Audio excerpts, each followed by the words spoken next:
I've been walking with my face turned to the sun.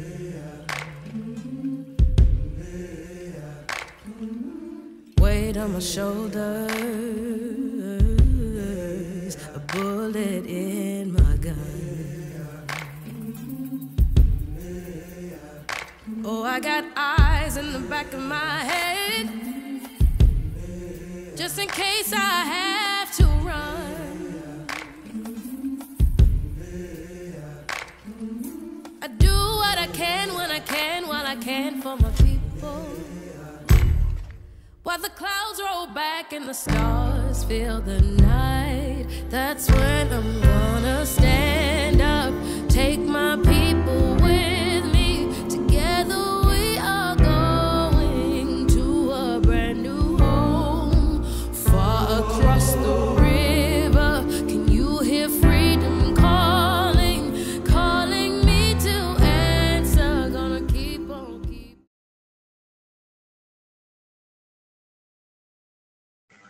Hello, ladies and gentlemen. So today is Wednesday, November the 29th, 2023. So welcome on board to our Quantum Insights broadcast. So I'm Janimashido, and here's my co-host, Sima, and our special guest, David. So, okay, Sima, please say hello to our audience. Hello, everyone. We're happy to meet you again. Okay. And David, please say hello to everybody.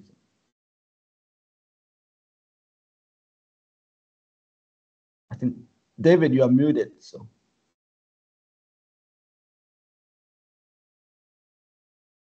David, you are muted. So I think you need to open your mic. Sorry. Sorry about that. I'm very glad to be here. This is my program. Very good to meet Janimashido, and I've already know Sima from our protest event. Okay, so I think we are freedom-loving Chinese people.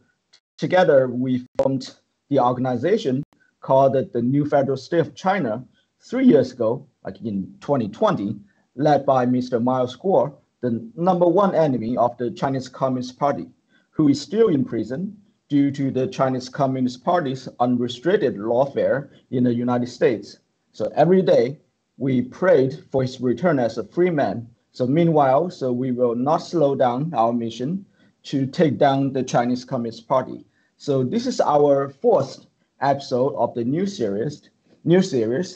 So actually aiming at bridging the gap between two vibrant cultures, Brazil and China. So both of which have suffered and still suffering a lot from the Chinese Communist Party's dictatorship. So, but today our keynote speaker, Aviva, on the Brazilian side, and she's on vacation with her husband. But nevertheless, we are very honored to have a very special guest, David, who participated in a protest against the CCP's Emperor Xi, his visit to San Francisco. So actually, he delivered really powerful speech on the street, and his video quickly went viral within our community. So okay, first of all, so let's start with a video, like a news video before Xi's visit.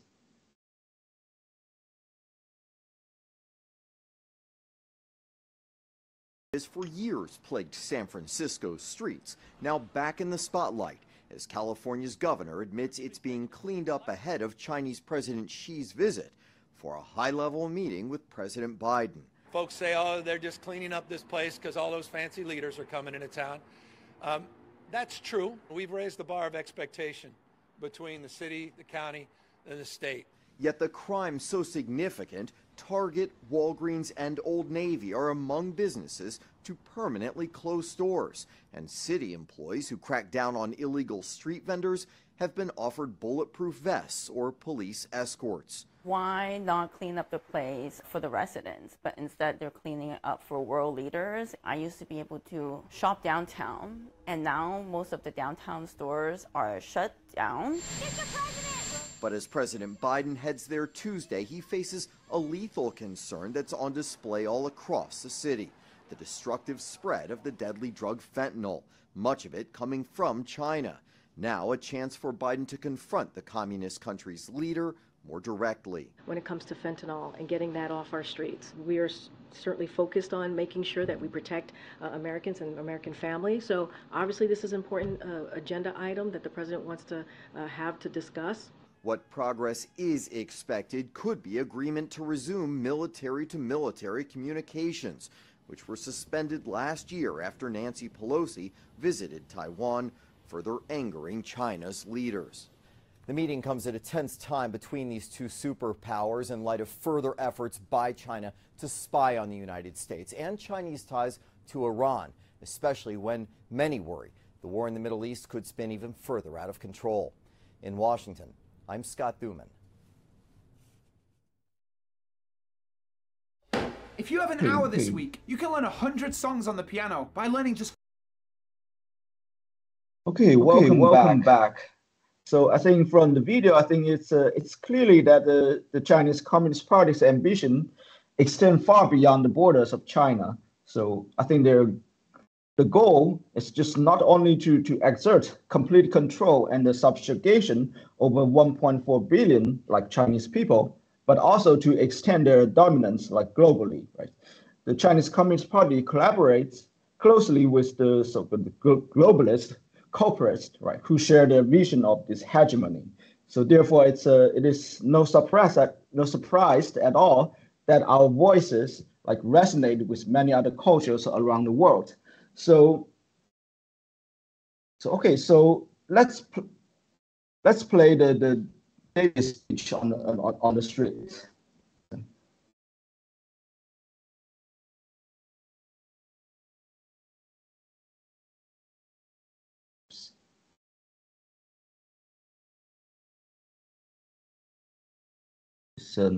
Some technical issues. So today we're not here just for ourselves, not just for the new federal state of China. We're here for all of the Chinese Americans in America, all of the Chinese immigrants in Western countries. But most importantly, we're standing here to represent millions and billions of Chinese people who cannot voice their opinions. We're here for the silent majority. We have to stand up. We have to let the world know that XiCP does not represent the Chinese people. Because if we're not here, you go around the corner, you'll see what the Chinese consulate has sent, their goons with the red flags. The world will think that is China, that is Chinese. And we cannot let that happen. We have to stand up. We have to voice our opinions. We have to let the world know that they do not represent us. We are the silent majority. We are powerful, and we're here to stay. We're here to take down the XiCP. So, welcome back. So before I let David to sort of expand his speech, so just let's play another video for contrast, because like during the protest there are many groups, right? So from like Asian or even like some other races. Like let's play the video from a group of demonstrators gathered outside the Chinese consulate in San Francisco. This is being billed as, quote, the biggest unwelcome protest against Chinese President Xi Jinping. Now, the protesters believe the Chinese people are suffering under his leadership. And there were also protesters outside Moscone Center today. Yes, ABC 7 News reporter Luz Pena is live with that part of the story. Luz. That's right. Activists have been protesting throughout downtown San Francisco since 7 a.m. today, and you can still see a small group of them right behind us, as well as law enforcement blocking several streets leading up to Moscone Center.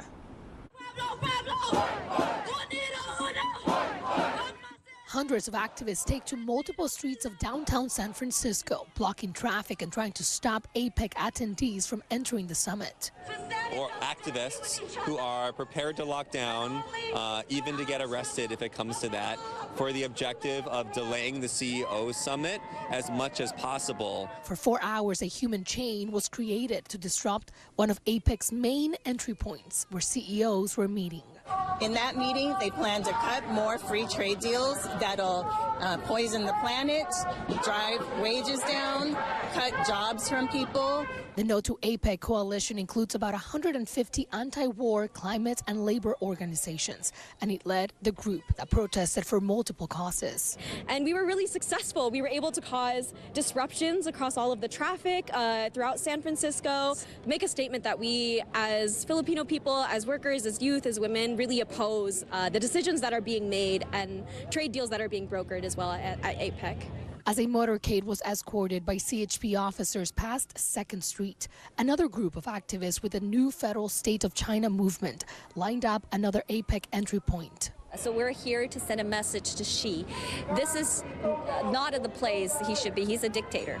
Okay, so he's a totalitarian dictatorship, and the democracy and freedom does not have any room for him. And so we're here just to sending him a message that we are absolutely wanted to take him down. With the global spotlight on San Francisco and more than 500 people dying on these streets from fentanyl so far this year, today's meeting between the two world-powered leaders could be crucial for the U.S. to put pressure on China to crack down on the facilities making fentanyl, but these protesters don't trust it. I wanted to warn Americans because you're dealing with the devil. They never honor any agreement. You just have to look at the history. These activists tell us they will continue to organize for the rest of the week, hoping these CEOs and world leaders see and hear them.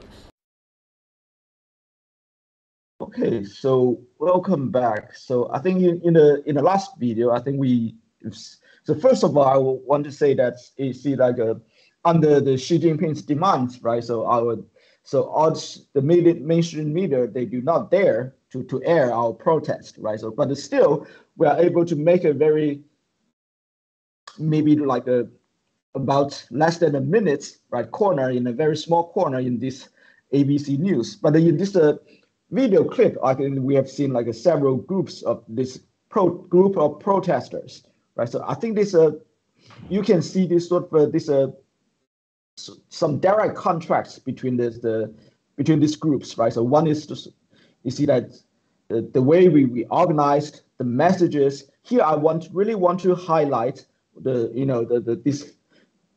girl like who she was in like yellow jacket, like the girl. She mentioned some words like I really don't agree with. Like she said, we really caused some disruptions, right? So some block the traffic, right? So here I think this is clearly it's not our goal here. So it's like that's why like David mentioned, it's really important. We have to ourselves have to clearly to deliver our message to the whole world. So I will let David to expand his speech.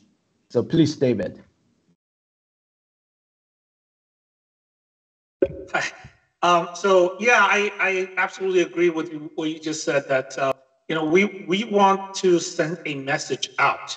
We do not want to be a disruptive force to the city or to the traffic or to people who are trying to get to work or trying to get to their business. We don't want to cause any disruption to them. We don't want to cause any damage to them. All we want to do is make sure that they see that that our presence is there, represents a anti-CCP presence. They hear our message that we're Chinese people coming here to stand against the CCP, and we want to convey this message that what you're seeing are the people that are being organized by the Chinese consulate with the red flags. That's not the majority of Chinese Americans here in the United States. And that is not the representative of the entire Chinese population. Okay, Sima, so please share your thoughts. Okay. Essentially, yeah, this time the new federal state of China organized the protests against Chinese leader Xi Jinping's visit to San Francisco APEC summit. Our purpose, of course, on this protest was resolutely opposing the CCP and aiming to overthrow the CCP regime, because we trying to show that the NFSC is a real and powerful anti-communism organization in this world. Okay, we are kind of unique. Okay, in this world to against the Chinese Communist Party communist regime, and because these years, the United States is in a chaos caused by Communist Party, caused by the Chinese Communist Party. However, the United States has always had a strong ally, and that is the new federal state of China, and its founder, Miles Guo. The NFSC and Miles Guo are the CCP's most fearful and lingering nightmare. The ultimate goal of our mission is to overthrow the Chinese Communist regime. Our, protest is to, break through the CCP's, the cover up. They're trying to cover up our voice, and they're trying to block our, any show in the, media, especially. They are afraid, our image is showing to the world, but they failed, and our people, use our, real action to give the world the image what is the new federal state of China. Okay, that's what I feel. Okay, I'm just say this here. Yeah, let me just say something here. Sure. I think it is. I think we're not naive enough to think that a protest is going to take down CCP, right? None of us are that naive, because people have been protesting since 1989 in front of the Chinese consulates. The Falun Gong has been protesting for over 20 years. But that has not impacted the hold that the CCP has on China any bit, right? So, but what is the reason that we're doing this protest? We are sending a message out. This is the main thing. We're not here to say that, okay, one protest is going to accomplish our goals. We're trying to wake up the silent majority. We're trying to wake up and let people know that, hey, wait a minute. There's not just a couple of us. There's more people than you realize. There's more people who are willing to speak out than you realize. And even though maybe you have a opinion that you kept to yourself, maybe now is the time to stand up and make your position known. And hopefully, this is going to a butterfly effect at some point that cause more people to stand up outside China and eventually achieve our goal of taking down the CCP. Okay, thanks for sharing. So I will continue like David's ideas. Here, I think it's one of the CCP's propaganda is that it's like without the ruling of Chinese Communist Party, right? So our Chinese people will cause chaos to the world, right? So I think here, by standing there, right? So in a uniform, right, with all these flags, like really like emphasize to represent sort of our the rule of law, right, in our is sort of one of our fundamental principles. You can see like from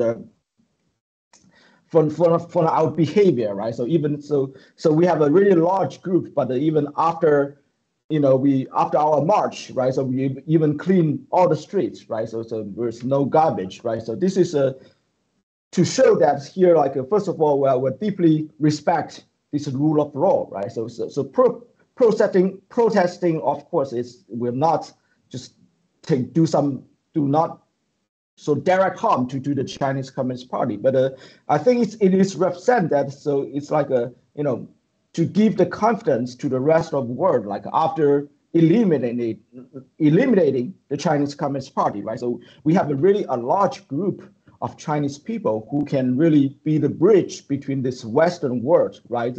And this very ancient civilized, very ancient, but this Oriental civilization, right? So it's like what we want in the future is sort of 1,000 year, right? This peace and prosperity, right? So David, so what do you think? So yeah, I mean, what I want to say is that taking down the CCP is not something that's easy. You're talking about an organization that has a whole the last 70, 80 years, and for the history of the last 100 years, they've been around, and they know how to govern. I mean, absolutely, they know how to control the population. They know how to control the people, and they have close to 1 billion members, like Communist Party members. It's not going to be an easy task. And are we going to see chaos in China if the CCP is taken down? I don't know. Maybe, right? But that's not something to prevent you. You have to understand that nothing is written in stone, predetermined, right? Are you going to get into a car accident when you drive your car out tomorrow? Maybe, right? But you can prevent that by taking certain precautions, right? Wearing your seatbelt, make sure you're well rested, make sure your car is well maintained, make sure you're paying attention when you're driving, make sure you're obeying the traffic laws, right? That is to prevent an accident from happening. Is it possible that China will go into chaos? It is possible. I have to agree that there is a possibility that taking down the CCP is going to create a power vacuum that will cause potentially chaos in the country.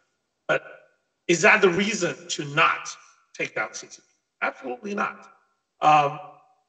There's things that we can do to mitigate this potential problem, and this is one of the reasons that we have the new federal state of China, right? To help transition the country into a stable society, a peaceful society after the CCP is taken down. Absolutely, we should not let this potential of chaos be a deterrent for taking down the CCP. Thanks. Okay, Sima, do you want to share some thoughts? In my thoughts that essentially our group, the new federal state of China, and the whistleblower movements has been fighting against the CCP, trying to overthrow for many years, at least 7 years. Okay, every day we're doing what? What's our weapon? Our weapon is the media. Okay, is the media created by our fellow fighters. The media we used GTV before, and now the GETTR, because media is our only weapon That's the weapon. It's powerful. It can be the nuclear power, nuclear bomb, because the truth is our only thing can beat it down, beat the CCP down. Because when people wake up, when they know the truth, when they know the uncovered by the CCP all those truths, then they will wake up and work together with us. That's why the Chinese Communist Party is so fearful about us, and that's why they infiltrated to U.S. judicial system, use the unrestricted legal warfare against us for 7 years from the day one when Marsco get into the U.S. That's the day they started it. Now, what we are doing is just trying to react, just to revenge to those guys, to our persecution, and I think we are doing good, and we'll continue doing so until we see the people, all the American people and Chinese people waking up, and the justice people in the world will united together to get rid the communists in the world. Okay, that's what I thought. Okay, here. Okay, thank you. So let's continue this topic of this a little bit of this rule of law. So okay, so I think protesting, I think it's very sort of a common civil practice in Western countries. But I think for many Chinese audience, I think even for me, I mean, we hardly have any like protesting experiences, right? So it's like I think David sort of before the protest, right? So it's like it's how to lawfully like to start or a protest, right? So David, could you just share some experience, like a basic knowledge, right? So it's like, what do you need, right? So what kind of documents or requests do you have to make to the local government before the protest? So could you share some stories? Right. First of all, I think I want everyone to understand that this is the United States of America. I don't know if it's the only country, but it was the very first country, I think might be the only country, to have the freedom of speech written in the Constitution. So you have a certain right to speak your mind on political issues. Okay, so there is no reason anybody can prevent you from speaking your mind. Now, if you're just protesting, you can protest anytime you want in public places. Obviously, if it's a private property, the owner of the private property may set certain rules that you have to obey. But in public forums, on the streets, in front of government buildings, you have as much right to speak your mind as any other person. Now, if your protesting intends to cause traffic issues, if you're going to be blocking access to government buildings or interfering with the normal usage of certain buildings, you may have to apply for a permit. If you're trying to set up a stage using amplified sound, things like that in a public park, then you may have to apply for a permit. But I just want everyone to understand that you have the absolute right to protest. You have the absolute right to speak your mind. The only thing you have to worry about is if you're setting up a stage, or if you're trying to block the access on a public road or a government building, and you need police interference, police protection or police to redirect traffic, then you need a permit. Depends on where you're holding your protest, whether it's on city streets or in a public park. Different, I guess, public forums have different jurisdictions. You need to find out who has jurisdiction on granting permits on the public forum that you intend to hold your protest on, and get the proper permit from them. Other than that, I mean, you need to obey laws. If you're going to cause destruction to public property, obviously you might get arrested. If you're going to cause too much disruption to the local businesses, they may not let you do that. But you know, if you're peaceful, if you're considerate, you can pretty much protest anywhere you want on public ground. I think in our case last week, right? So there is because of this very special event, APEC, right? So the government set it up a special zone called the free speech zone, right? So, yes. So in anticipation of large number of protesters at the APEC event in San Francisco, they set up a special area in San Francisco called the free speech zone. And in this free speech zone, you know, certain permits are not required.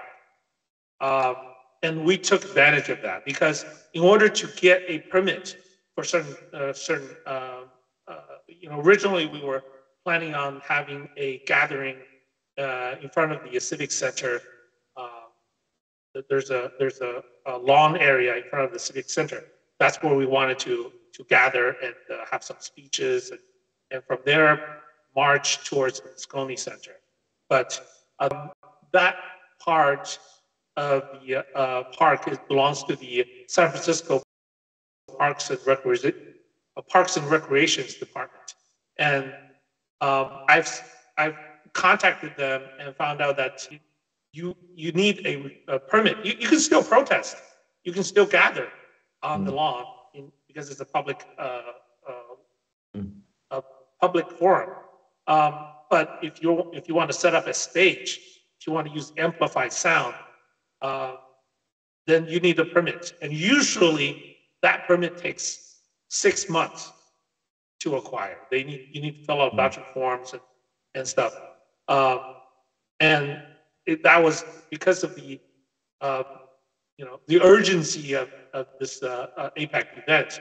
I think we only made the decision to have a protest only a week earlier than the actual event.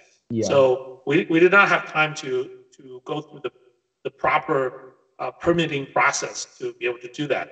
That's why the only thing that we could take advantage of was the free speech zone, which you know, they allow us to set up a stage. We had tables and the canopies set up. We had computers, streaming equipment, cameras, everything. So without this special speech zone, free speech zone, you know, the only thing we could have done is just, you know, record with our phone cameras and, you know, standing on the street without heavy equipment. Yes, I think even these elites, right, like the governor, and other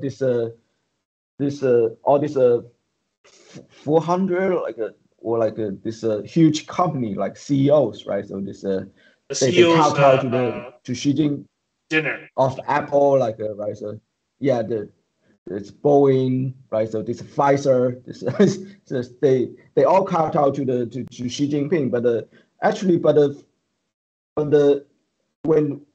when when we were in a protest, I guess you can feel that you have the support of this local law enforcement, right? Like the police, like the police is that you are interacting with, right? So could you share some experience? Like I think we are quite, of course we set up a stage, right? So allowed, like it's a really like a powerful event, right? So I think this cannot be done without the support of this local law enforcement, right? So could you share something like that? Right. So I called the San Francisco Police Department before our event, told them that we're going to have this gathering.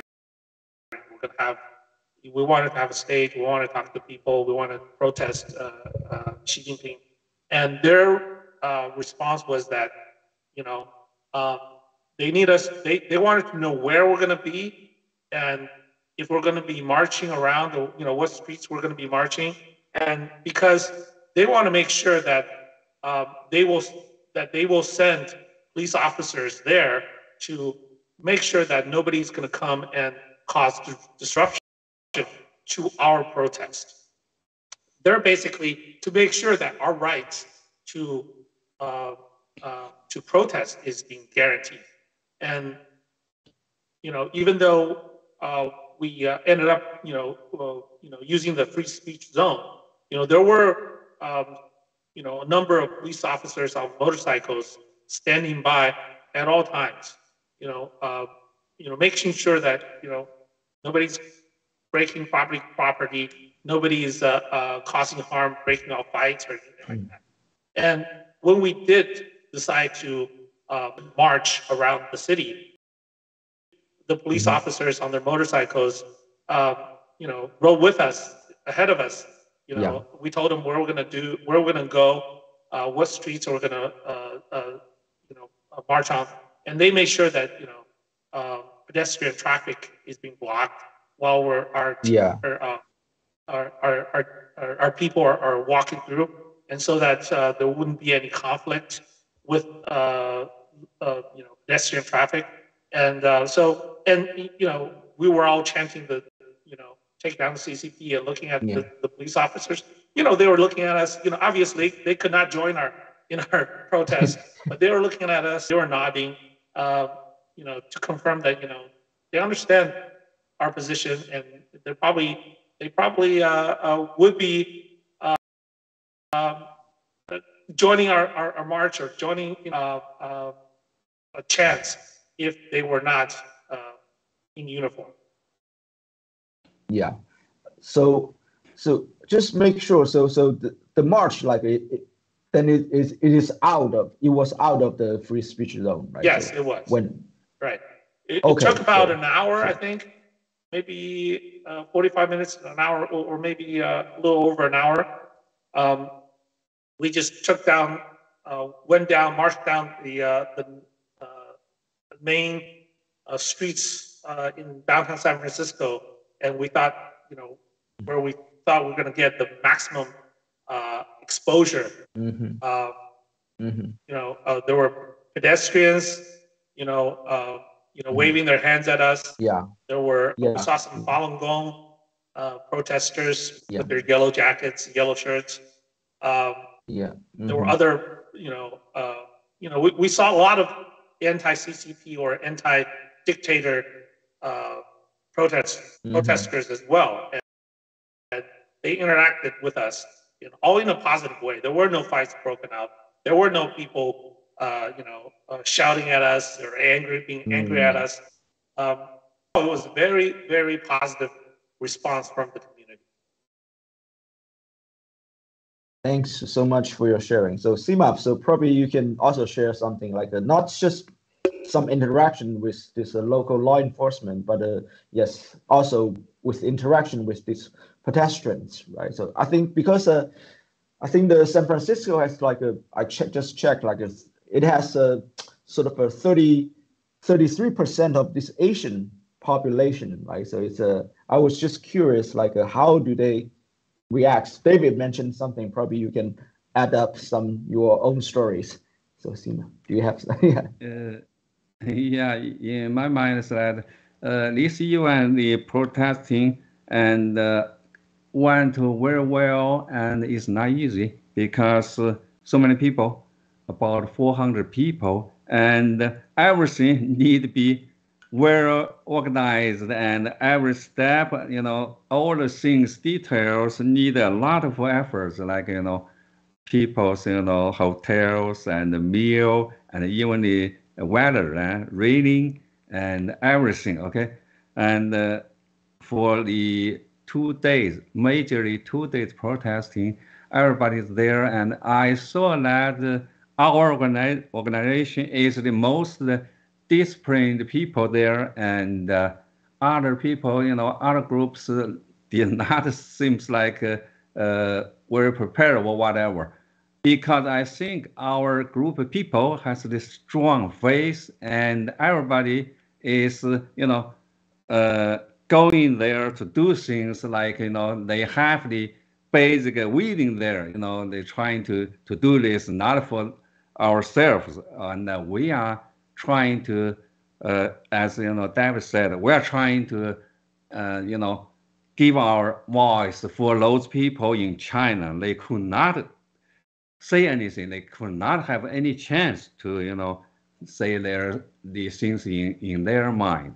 So that's what I'm feeling. Feel pretty proud of, myself as one of the protesters, and also in San Francisco, we know that San Francisco downtown is a place is quite hard for driving, because I was driving a car there the first day, and when people asked me to do something to help to move some things around, and when I said okay, I thought it's easy, but when I get out of the when I get on my car and drive out of the hotel in downtown, then many roads are blocked, by Yes. temporarily blocked, the police just, doing something here, there, then the GPS also has no use anymore, because it shows you go here, but it's blocked. Yeah. Then I gotta kind of get lost, and then I accidentally go turn on a Bay Bridge one way. We cannot get back. Fortunately, of course, and when I get to the, I don't know, there's a island, right? I get to that island before go over the bridge all over. Then I get the island and turns back. Anyway, what I'm thinking is this protest event has a lot of people's effort, and many people did a lot of work and make it happen. And we are so happy, we make this whole thing, successful. And okay, I'm just trying to say this. Thank you, Sima, for sharing. I think you see, there's our protests here, like a Sima and David. They're not just to just participate in this protest. I think they devote a lot of hard volunteer work, right, to support this the group with 400 people, right? So I would just really say thank you to you too, and to other the volunteers for this the great effort to make this a very successful event. Well, on the other side, of course, the Chinese Communist Party, this CCP consulate, they're also trying to organize this to find some citizens, right, to welcome Xi Jinping. And I think David has really nice story to share. Indeed, somebody's one of his friends reach out to him, right? So could you share your stories to show this contract? One side is ours, we volunteer, right? We volunteer for our time, effort, and even money, right? So on the other hand, what's the CCP situation in here? Yeah, so absolutely, there were a lot of people volunteering their time in preparation for this event, because we had about 300 people flying all over the world. I mean, not just San Francisco local. From Southern California, from East Coast, from Canada, from Europe, from Japan. There there were literally, people flying here from all over the world to joining this protest. So a lot of logistics had to be taken care of. Where they're gonna stay, the hotel room, how are they gonna get to the protest site, what uniforms or t-shirts or hats or flags are gonna be we're gonna be having there, or signs. They couldn't take their giant signs with them on the plane, right? So we had to have preparation for those things locally. 300 people. What are they going to eat? There are 3 meals a day. You have to make sure that they have food and water and shelter. There's rain jackets for everyone. Buses to take people from the hotel to the protest site, and so there were a lot of people, selflessly, volunteering their time. Sima is one of them, myself, and there were majority of these people are from the local quantum farm in Southern California, but people from I wouldn't be able to name everyone who got involved in this. So thank you for everyone. Thank you everyone who volunteered their time and effort to make this a successful event. And from concerning the Chinese consulate, we knew beforehand that they were going to organize some kind of a welcoming event for Xi Jinping, and there were, even on social media, there were screenshots of how much they were going to get paid. Students are they were organizing students from University of Southern California to come over, and etc. So there was a big effort on their side to make sure that a favorable picture is presented, in number one for Xi Jinping to see when he arrives, and number two, a favorable for CCP to be shown on American media. And this is one of our goals, is to counter that effort, right? So there were students being bussed in from Southern California, as far as I know. There were people coming in to the airport, San Francisco airport, to welcome Xi Jinping's arrival, and there were also people being bussed in from all around the San Francisco area to be present during the APEC. One of my friends actually was among this group that got bussed in, and he got invited into a WeChat group that there were to be on a bus to come to San Francisco. So I asked him, if I could get invited into that group as well. So he gave me the contact information for the leader of that group, and so I asked him, what do I need to do to be on the bus to APEC for San Francisco? He told me that he needs my name, he needs to know my citizenship, he needs to know my Chinese national ID number, and I asked him why does he need that information? And he said that he needs to do a background check to make sure that I'm not a terrorist or somebody who's gonna try to assassinate President.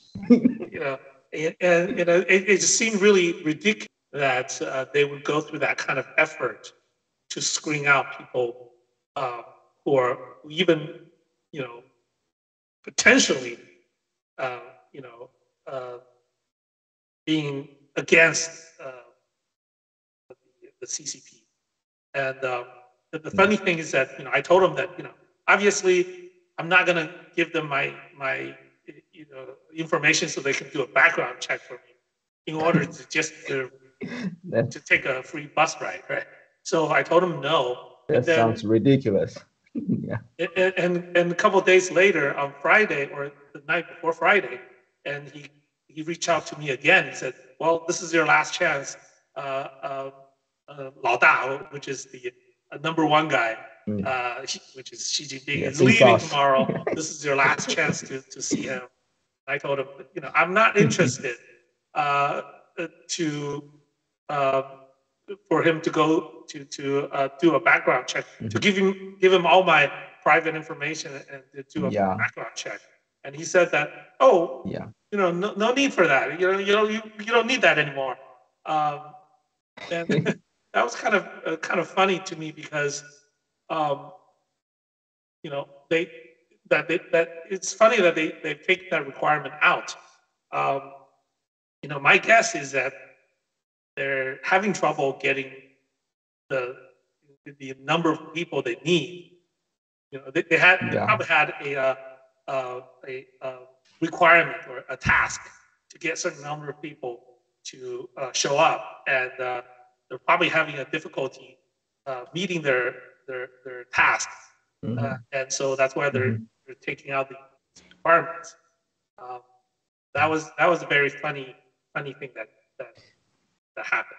Yes, I think this is I like these funny stories. At least it somehow shows that Xi Jinping doesn't have some very much confidence, right? So he doesn't have the sort of the people's support, right? So it's like he very concerned his security, right? So it's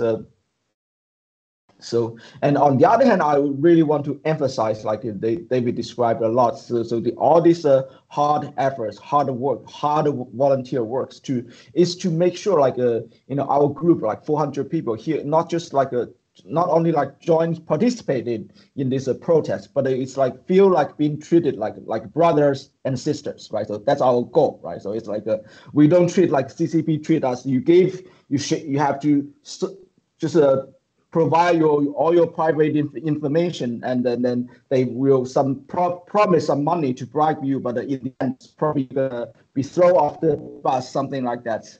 That's totally the opposite of our culture, right? So our culture is like to treat our fellow fighters like brothers and sisters, like family members, right? So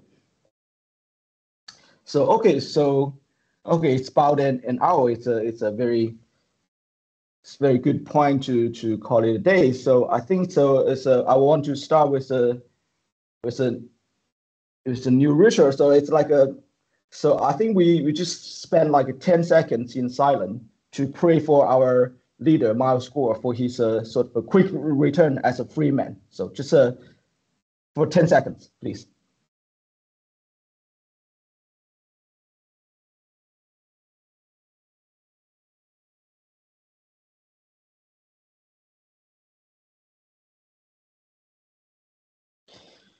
Okay, thank you, everybody. So I think I had a very wonderful hour. So to learn a lot from David. I really like the stories of David and Sima. So okay, guys. So stay tuned, and we will see you next week. So David and Sima, please just feel free to say goodbye to our audience. Okay, bye-bye. All right, it was very nice to be here, be on this program. Thank you, Sima. Thank you, Janimashido, and thank you to the audience, and thank you to Bumblebee. You're not going to see her, but she's in the background.